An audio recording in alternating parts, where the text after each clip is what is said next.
우리 주님이 죽음을 이기고 무덤에서 부활하셨습니다. 믿으십니까?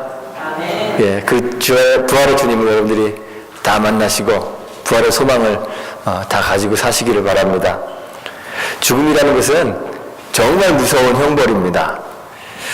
하나님이 아담과 언약을 맺으실 때 선악을 알게 하는 나무의 열매를 먹지 말라 명령하시고 내가 먹는 날에는 정령 죽으리라 말씀하셨습니다.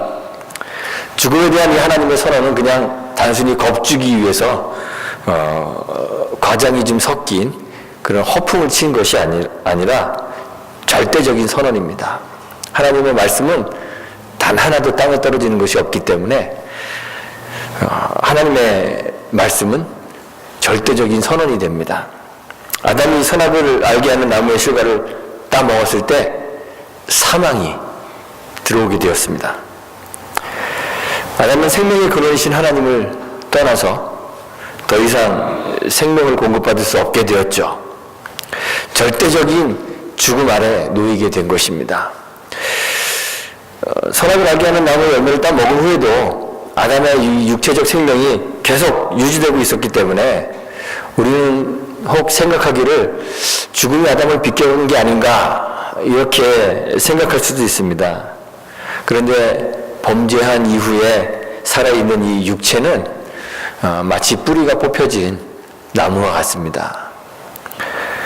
그 뿌리가 생명의 근원으로부터 단절되어서 더 이상 생명의 양분을 공급받을 수 없게 되어 있는 상태가 바로 우리 육체의 생명을 가지고 있는 우리의 상태입니다. 그래서 더 이상 양분을 공급받을 수 없기 때문에 생명을 공급받을 수 없기 때문에 이제 이미 죽은 것이지만 그 줄기 안에 남아있는 그 제한된 양분으로 마치 잠시 동안 살아있는 것처럼 보이는 것이죠. 우리 육체도 그렇습니다. 우리 육체 안에 내재되어 있는 그런 제한된 생명의 양분을 가지고 마치 살아있는 것처럼 살아있을 뿐이지 사실 우리는 살아있는 존재가 아니라 이미 죽은 존재들입니다. 우리의 육체가 제한된 그 남아있는 생명을 다 소진하고 나면 죽음을 맞이합니다. 육체의 죽음을 맞이합니다. 그리고 우리가 그 육체의 죽음을 맞이할 때 우리의 영혼이 영원한 죽음과 맞닥뜨리게 됩니다. 영원한 죽음은 정말 무섭습니다. 고통입니다. 우리는 죽음을 소멸이라고 생각하지만 사실 죽음은 생명의 소멸이 아닙니다. 생명이 사라지는 것이 아닙니다.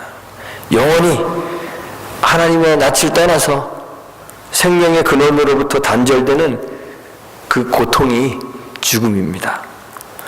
죄가 가져온 사망은 하나님과의 단절의 고통입니다. 이사야 59장 2절에서 너희 죄악이 너희와 하나님 사이를 내었고 너희 죄가 그 얼굴을 가리워서 너희를 듣지 않으시게 한다 이렇게 이야기했습니다. 죄로 인한 죽음은 하나님과 분리되는 그 지옥의 고통을 경험하는 것입니다.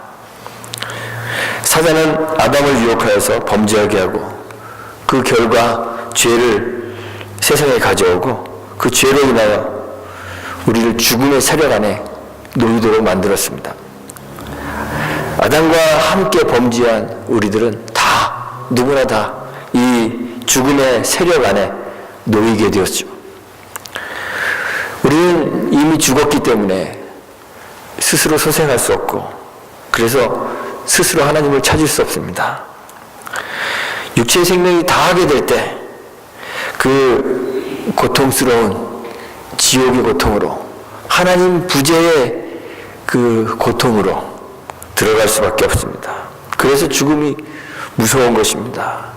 육체의 죽음이 두려운 이유가 바로 그것 때문입니다. 육체의 죽음이 절망인 것은 죽음으로 인하여 영원한 죽음으로 들어가기 때문에 육체의 죽음이 두려운 것입니다. 사단이 우리에게 가져온 이 죄와 사망은 우리를 억압하여 죄와 사망 안에 계속 머무르게 만듭니다. 세상의 모든 사람들이 죄와 사망에 사로잡혀서 죄를 지을 수밖에 없고 그 결과로 사망에 처할 수밖에 없는 가련한 존재가 되었습니다.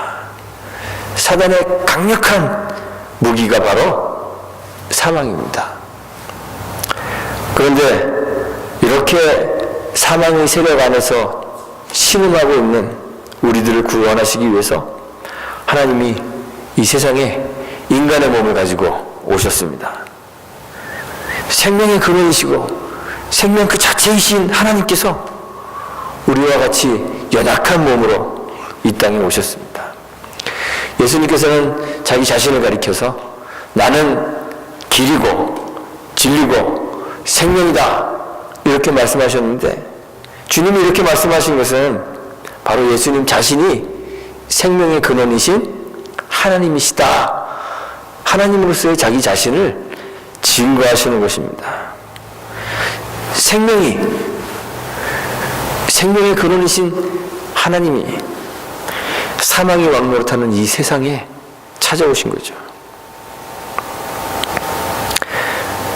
그러자 사단이 자신의 강력한 무기인 이 죽음으로 이 땅에 찾아온 그 생명을 억누르려고 합니다. 하나님이신 예수님을 죽음의 그 형틀인 십자가에 못 박아 그 생명을 말살하려고 합니다. 내가 곧 길이요 진리요 생명이라 선언하셨던 그 예수님이 그래서 십자가 위에서 죽임을 당하셨습니다. 나를 믿는 자는 죽어도 살겠고 무릇 살아서 나를 믿는 자는 영원히 죽지 아니하리라 말씀하시면서 죄 가운데 있는 사람들을 생명으로 초대하셨던 그 예수님이 십자가에서 죽임을 당하신 거예요. 사람들이 비웃죠.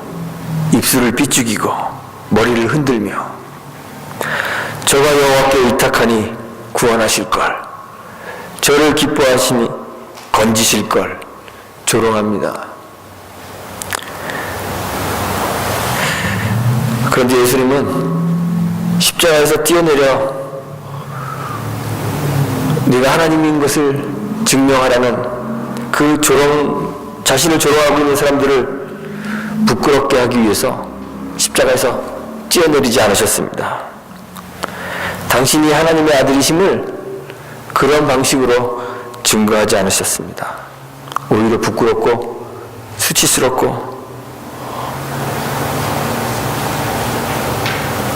최악의 그 십자가를 예수님이 짊어지시고 죽음을 당하셨습니다. 예수님이 십자가에서 절규하시죠. 엘리 엘리 라마 사박다니, 나의 하나님 나의 하나님 어찌하여 나를 버리셨나이까. 절규하시며 하나님으로부터 버림받는 그 영원한 죽음의 고통, 그 단절의 고통을 경험하셨습니다. 사단이 예수를 십자가에 못 박고 그의 죽음을 무덤 속에 가두고 승리의 노래를 부르죠. 그런데 그 죽음의 십자가 위에서 단절의 고통을 경험하는 그 암흑으로 가득 찬 그 무덤 속에서 생명의 하나님이 일하시고 계셨습니다. 생명의 하나님께서 예수를 죽음에서 일으켜 세우셨습니다. 우리 주님께서 사망을 이기고 무덤을 막아놓은 그 돌문을 활짝 열어제치고 부활하셨습니다. 성경을 보면 예수님 이전에도 죽었다 살아난 사람들이 꽤 있습니다. 엘리야가 사르밧 과부의 아들을 살렸죠. 죽은 아이를 침상에 눕히고 그 위에 몸을 3번 펴서 엎드려 기도합니다. 그러자 하나님께서 그 아이를 다시 살게 하였습니다. 엘리사는 수넴 여인의 죽은 아들을 살렸습니다. 예수님도 회당장 야이로의 12살 먹은 딸을 살리셨습니다. 죽은 아이를 장사 지내기 위하여 관에 넣고 나오는 것을 보시고 주님이 불쌍히 여겨서 그 관에 손을 대고 말씀하시죠. 청년아, 내게 말하노니 일어나라. 그리고 그 관 속에 누워있던 나인성 과부의 아들이, 그 청년이 죽음으로부터 돌아왔습니다. 예수님께서 돌아가시기 전에 베다니에서 죽은 지 나흘이나 되는 나사로의 무덤을 찾아가셨습니다. 돌문을 움직이고 그 무덤을 향해서 주님이 말씀하시죠. 나사로야, 나오너라. 죽어서 썩은 냄새를 풍기던 나사로가 생명을 얻어서 수족을 배로 동인 채로 걸어 나왔습니다. 예수님 이전에도 이렇게 죽었다 살아난 사람들이 여럿 있습니다. 그런데 이들의 부활과 예수님의 부활에는 분명한 차이가 있습니다. 이 사람들은 다시 살아났지만 여전히 사망의 세력 아래에 있는 다시 죽어야 하는 육체로 부활했습니다. 시간이 흘러서 이들은 다시 육체의 죽음을 경험할 수밖에 없었습니다. 그런데 예수님의 부활은 다시 죽을 사망의 세력 안에 있는 그 육체로의 부활이 아닙니다. 주님의 몸은 신비한 육체로 변화하여서 다시는 죽음을 맛보지 않는 영원한 생명을 소유하게 되었습니다. 주님의 부활이 이 영원한 생명으로의, 영원한 육체로의 부활이었기 때문에 무덤가에서 부활하시는 예수님을 만났던 막달라 마리아도 예수님을 알아보지를 못합니다. 우리 주님은 문이 잠겨져 있는 그 방 안으로 아무런 제약 없이 들어가기도 하십니다. 제자들은 예수님의 손과 발의 못자국과 옆구리의 창자국을 보고 나서야 그분이 예수님인 것을 믿게 되죠. 알게 되죠. 엠마오로 가던 두 제자도 그렇습니다. 부활하신 주님과 함께 길을 한동안 걸어갔으면서도 그분이 부활하신 예수님이신 것을 알아채지 못합니다. 우리 예수님은 다시 부활하실 때 또다시 죽음의 세력 안에 있는 육체로 부활하신 것이 아니라 시간과 공간의 제약을 벗어난 그들을 초월한 신비한 육체로 부활하셨습니다. 예수님이 신비한 육체로 부활하셨다는 사실은 사망을 이기셨다는 것입니다.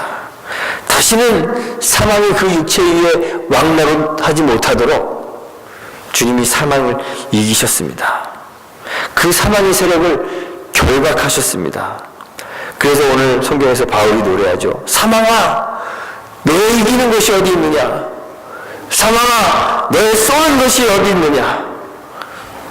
우리 주 예수 그리스도로 말미암아 우리에게 이김 주시는 하나님께 감사하노라. 사망은 예수를 십자가에 못 박고 그를 무덤에 가두었는데 예수는 썩지 않은 육체로 다시 부활하셨습니다. 그 사망을 삼키셨습니다. 그래서 예수의 이름을 믿는 믿음 안에 있는 모든 사람들이 이 사망의 세력에서 벗어나 생명을 소유하도록, 다시 말하면 예수와 함께 죽음에서 부활하는 그 부활을 경험하도록 만드신 거예요. 그래서 바울이 육체의 부활에 대해 노래하기를 이 썩을 것이 불갑을 썩지 아니할 것을 입겠고 이 죽을 것이 죽지 아니함을 입으리로다. 이 썩을 것이 썩지 아니함을 입고 이 죽을 것이 죽지 아니함을 입을 때에는 사망이 이김에 삼킴받으리라고 기록된 말씀이 응하리라. 이렇게 노래했습니다. 주님의 부활이 기쁜 것은 우리 주님이 다시 살아났기 때문이 아닙니다. 다시는 죽음을 맛보지 않는 육체로 부활하셔서 사망과 죽음을 이기셨기 때문에 주님의 부활이 기쁜 것입니다. 썩을 것, 썩을 육체를 심고 썩지 않는 것, 신비한 육체를 다시 사셨기 때문에 그 부활이 기쁜 거예요. 사망을 결박하셨기 때문에 그 부활이 우리에게 기쁨이 되는 것입니다. 주님이 사망을 결박하셨기 때문에 예수 안에 있는 우리에게는 더 이상 사망이 왕노릇하지 못합니다. 주님 안에서 주의 부활에 우리가 함께 참여하게 됩니다. 주님이 말씀하셨죠. 요한복음 11장 25절에 나는 부활이요 생명이니 나를 믿는 자는 죽어도 살겠고 무릇 살아서 나를 믿는 자는 영원히 죽지 않으리라 말씀하셨습니다. 이제 우리는 예수님의 부활과 함께 부활한 주의 백성들이 되었기 때문에 영원히 죽지 않습니다. 이제 우리의 육체가 죽는 것은 죽는 것이 아니라 자는 것입니다. 어느 날 주님이 우리를 다시 깨우실 때 우리는 변화된 육체로 깨어나 주님을 맞이하게 될 것입니다. 주님 안에서 신비한 육체의 이 부활을 경험한 신자들은 더 이상 육체의 죽음 앞에서 두려워하지 않습니다. 사망의 세력 아래에 있는 자들에게는 육체의 죽음이 영원한 죽음으로 가는 문이 되겠지만 신비한 육체로의 부활을 경험한 우리들에게는 이 육체의 죽음이 더 이상 영원한 죽음으로 가는 길이 아닙니다. 우리 육체의 죽음을 통해 우리는 썩어질 것을 심고 썩지 않을 것으로 다시 살게 될 것이기 때문에 그렇습니다. 이제 우리 육체의 죽음은 더 이상 우리를 두렵게 하는 사단의 무기가 아니라 영혼을 소유하게 하는, 영혼을 소망하던 그 영혼을 손에 쥐게 하는 그런 길이 됨을 알기 때문에 우리는 육체의 죽음을 더 이상 두려워하지 않습니다.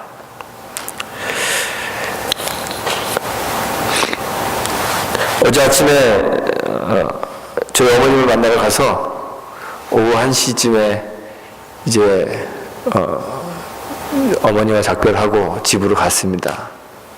좀 아프시다 그러는데 체하신 것 같아서 체한 거는 사람 죽지 않는다고 농담도 하고 웃고 또 소화제도 사드리고 그리고 집에 갔습니다. 그런데 오후 5시경에 그냥 하나님의 부르심을 받아서 가셨어요. 어제 하루 종일 죽음 앞에 있으면서 오늘 전해야 될 이 말씀이 자꾸 생각이 나더라고요. 그리스도의 부활이 없으면 죽음이 참 절망이겠다.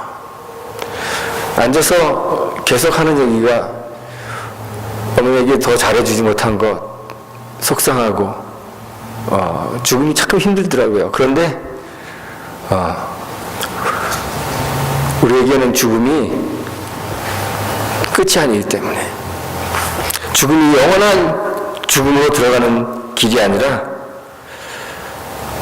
썩을 것을 심고 썩지 않는 것으로 다시 사는 것이기 때문에 그 죽음을 기쁨으로 받아들일 수 있게 되더라고요. 이제 우리는 썩을 육신을 옷 입고 사는 존재가 아닙니다. 예수의 부활에 참여하여 썩지 않을 것으로 옷 입고 사는 그런 성도가 된 것이죠. 오늘 50절 말씀에 보면 혈과 육은 하나님 나라를 유업으로 받을 수 없고 또한 썩은 것은 썩지 아니할 것을 유업으로 받지 못한다고 했습니다. 바울이 로마서 8장에서 육신에게 져서 육신대로 살 것이 아니라 말합니다. 우리가 육신대로 살면 반드시 죽을 것이로되 영으로서 몸의 행실을 죽이면 살리라고 했습니다. 육신을 좇는 자는 육신의 일을 생각하는데 영을 좇는 자는 영의 일을 생각한다고 했습니다. 육신의 생각은 사망이고 영의 생각은 생명과 평안이라고 했습니다.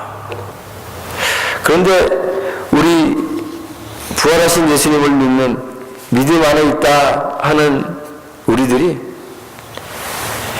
육신대로 육신을 위해 살아가더라고요. 예수님을 따르던 많은 사람들이 육신을 위해 예수님을 따랐습니다.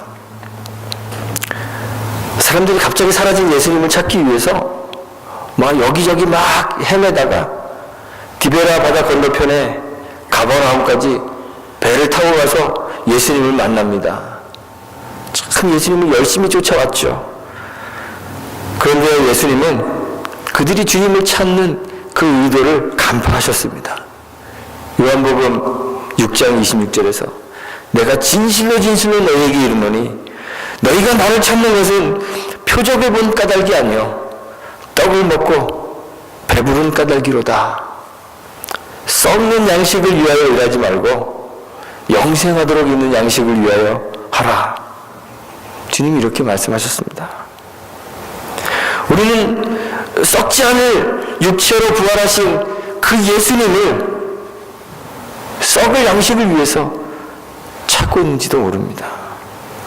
매일매일 세상의 일들에 파묻혀 살아가면서 하늘은 전혀 쳐다보지도 않으면서 세상에 썩어질 것, 내가 누릴 풍요와 안락함과 안전함과 내 소유를 조금 포기하고 영원을 바라볼 생각을 잘 하지 않아요.